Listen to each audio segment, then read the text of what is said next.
service of CNC Worldwide.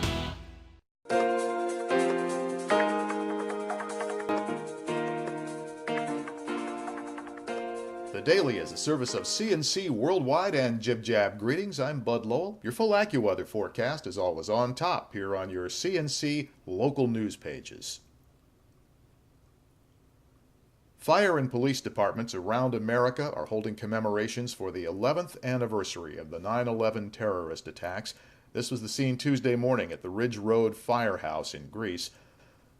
On hand, Nora Coco, whose brother, Lieutenant Joseph Levy, died that day in the World Trade Center, along with 13 other members of Ladder 15, New York Fire Department.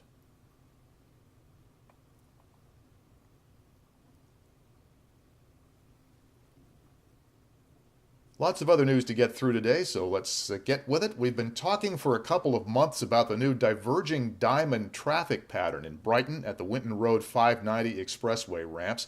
Well, it's here, and here's what it looks like from the driver's seat. State DOT workers cut the new traffic pattern in between the Monday night and the Tuesday morning rush hours. This is the first intersection of its kind in all of New York. It eliminates people blocking the left lanes of Winton Road while waiting to turn left onto the expressway. Some finishing touches still to be added, and it should be finished by the time winter closes down the season. The intersection handles 34,000 cars and trucks per day. Each of them switches for one block to the left side of the road, like in England, and then back again.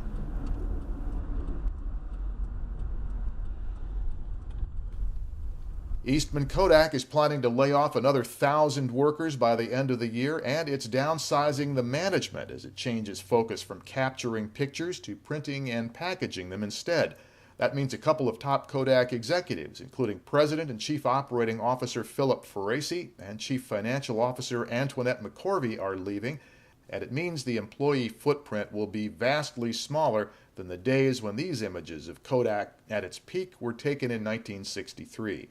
CEO Antonio Perez said in a statement that the changes reduce the company's cost structure, and at the same time, they position those two business branches to be sold. Kodak has now cut its workforce by about 2,700 employees worldwide since the beginning of 2012. Police in the town of Ogden are investigating the death of a student who apparently drowned in the Erie Canal after walking away from the BOCES 2 Center in Spencerport on Monday. Police say 20-year-old Michael Vervoss of Orleans County was attending classes at the Monroe-Orleans BOCES on Big Ridge Road in Spencerport. He apparently left the building in the middle of the day and wandered off campus.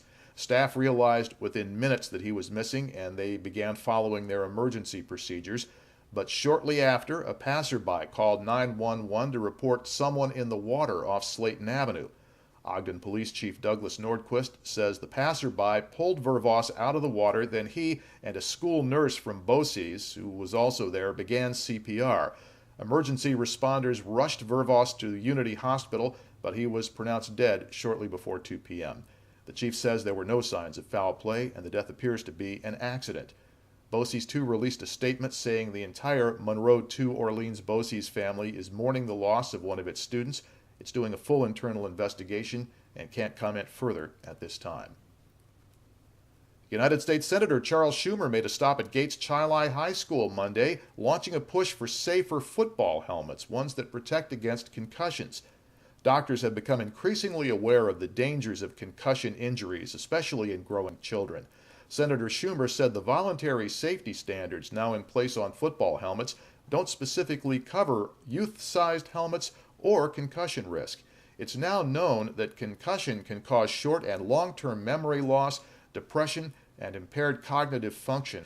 Schumer is backing the Children's Sports Athletic Equipment Safety Act. It would set concussion prevention standards for football helmets and make sure the equipment issued to student athletes eventually meets those standards. Now, Schumer says he is not forcing school districts to run out and buy new helmets. He says school districts would be able to buy these better helmets as they become available and as their budgets allow.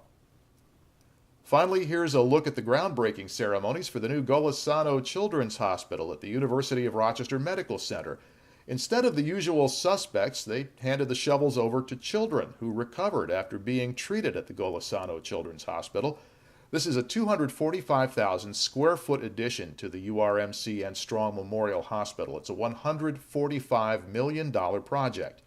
The new wing of the hospital will have 52 private rooms and a 60-bed neonatal intensive care unit. Also, special X-ray and imaging centers for children. Families will be able to stay in suites there while their children are being treated.